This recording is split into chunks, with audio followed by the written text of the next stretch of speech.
A man sentenced to die didn't break out of jail with violence. He didn't overpower guards. He didn't smash a window or crawl through a tunnel. He simply put on different clothes, flashed a badge, and walked out of a Houston jail like he belonged there. For nearly 3 decades, Charles Victor Thompson sat on death row, knowing the state would eventually come for him. And now, after 27 years of waiting, Texas has finally set the date to end his life. But the escape wasn't the most disturbing part of his story. What led him there, what happened after, and why the state waited so long, is where this case takes a darker turn. The end finally has a date. After nearly 27 years on death row, Texas scheduled Charles Victor Thompson's execution for January 28, 2026. By then, he was 55 years old, one of the longest-serving inmates awaiting execution in the state. Decades had passed, appeals had come and gone, and the system had reached its final answer. What makes this moment unsettling isn't just the punishment, but the time. Nearly 3 decades of waking up in the same cell, knowing death was guaranteed, just not when. Other inmates were executed. Years blurred together. And Thompson kept waiting. Prosecutors say there are no legal options left, no delays, no unanswered questions in the eyes of the court.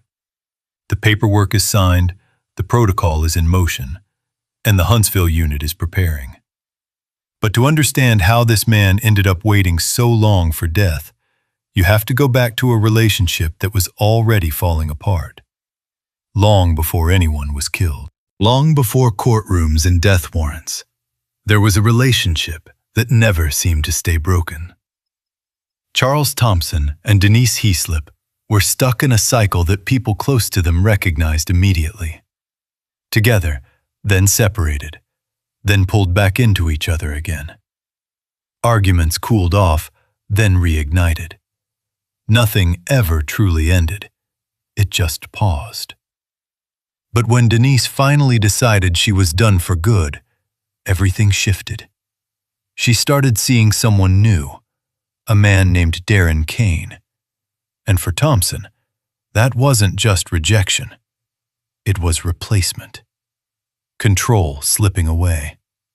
A door closing that he refused to accept. Those who later examined the case would point to jealousy as the spark. Others described it as obsession. Whatever it was, something inside Thompson tightened instead of letting go. And as Denise tried to move forward with her life, Thompson was already heading toward the moment that would erase hers. It happened inside a North Houston apartment on Wunderlich Drive. Thompson showed up uninvited. What started as an argument escalated fast, voices rising, emotions spilling over with nowhere to go. Neighbors would later describe hearing the tension before they heard the gunfire. Shots rang out inside the apartment. Darren Kane was hit and went down instantly. There was no chance to help him, no chance to say goodbye. His life ended in seconds, caught in the middle of a confrontation that never should have reached that point.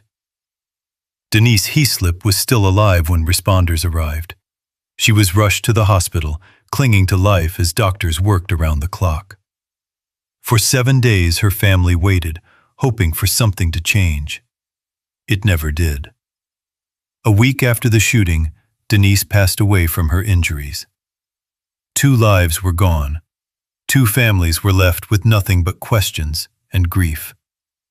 And in the span of just a few minutes, Thompson had locked in a future he could never escape. The arrest didn't take long. Investigators quickly pieced together what happened. Witnesses had heard the shots. Evidence tied Thompson directly to the scene, and the motive was hard to ignore. A jealous ex who couldn't accept that the relationship was over. In 1999, the case went before a Harris County jury. They saw the crime scene photos. They heard testimony about the argument, the break-in, and the gun that Thompson brought with him. When deliberations ended, The verdict was unanimous: guilty of capital murder. The sentence came next: death. Thompson's defense argued it wasn't planned, that it was a crime fueled by emotion rather than intent. But prosecutors told a different story, one of purpose and choice. Thompson didn't just show up. He forced his way inside. He came armed. The jury agreed. For most people, that would have been the end. But for Thompson, it was only the beginning of a much longer fight, one that would twist the case in an unexpected direction. By late 2005, Thompson had been sentenced to death twice. After a technical error forced a second sentencing trial, a new jury heard the case and reached the same conclusion. Death row was waiting. All that remained was his transfer to a maximum security unit where escape was supposed to be impossible. That transfer never happened. While being held at the Harris County Jail, Thompson was quietly preparing something no one saw coming. He managed to get civilian clothes into his cell.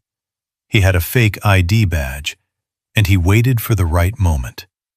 Then, during what looked like a routine visit, he changed clothes, removed his restraints, clipped on the badge, and walked out of the visiting area like he belonged there. Guards saw him. Doors opened. No alarms sounded. A convicted killer, already sentenced to die, stepped through the front of the jail and vanished into Houston, without a single guard realizing what had just happened. For the first time in years, Charles Thompson was free. No bars, no guards, no schedule telling him when to eat or sleep. Just open air and borrowed time. Houston erupted into a manhunt as his face flooded the news. A death row inmate had simply walked away, and no one knew how far he'd go. For 3 days, Thompson stayed ahead of police. 3 days of moving, hiding, and trying to stay invisible. But freedom doesn't last long when you have no money, no support, and the entire country watching. His run ended in Shreveport, Louisiana. There was no dramatic chase, no final stand. Officers found him outside a liquor store, drunk, talking on a payphone. When they approached, Thompson didn't resist. He calmly identified himself, almost as if he knew it was over. This time, there would be no county jail waiting for him. He was sent straight to death row, to a place where walking out would never be an option again. Death row is designed to break people. At the Polunsky unit, inmates spend nearly every hour alone in small concrete cells, cut off from normal human contact. Days blur together. Silence becomes routine. For many, it's a slow mental collapse. But Thompson didn't fall apart. Guards described him as calm, talkative, even funny. They gave him a nickname, Old Chuck. Some said he joked to pass the time. Others said he was surprisingly easy to deal with. The same man who once walked out of jail had learned how to survive inside it. Thompson never tried to escape again. Maybe the brief taste of freedom was enough. Maybe he knew there wouldn't be another chance. Over time, supporters on the outside began paying attention. Letters were written. Online pages appeared. And in 2018, Thompson told his story on Netflix's I Am a Killer, stepping out of his inmate number and back into the public eye. But no matter how familiar or human he seemed, the clock never stopped. And eventually, the waiting caught up to him. By 2025, there was nothing left to argue. Every appeal had been denied. Every motion rejected. Prosecutors said the case was finished, the sentence final. After nearly 3 decades, the system was ready to close the file. In September, a judge signed the execution warrant. From a courtroom in Harris County, the order came down, setting January 28, 2026 as the day Charles Thompson would be put to death. Victims' families sat quietly as the date was read, some of them waiting 27 years to hear it. Thompson appeared by video from death row, older now, his face worn down by time and confinement. His attorney made one last request for delay, but the judge was clear. Once appeals are exhausted, there is no authority to stop it.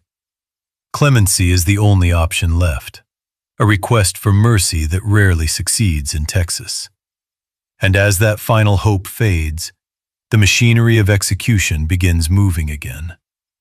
Slowly, deliberately, and with no room for error. By the time January 28th arrives, Charles Thompson will have spent more time on death row than many people spend building entire lives.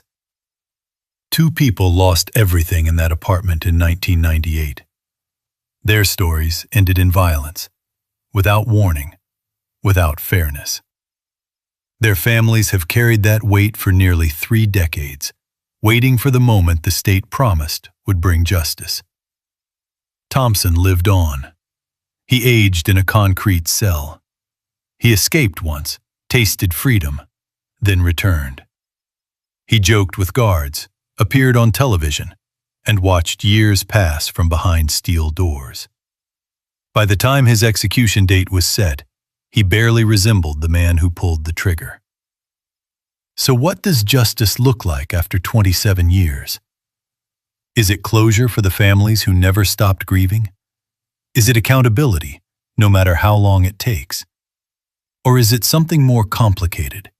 A system carrying out a sentence long after time has changed everyone involved. There are no clean answers here. Only consequences, waiting patiently.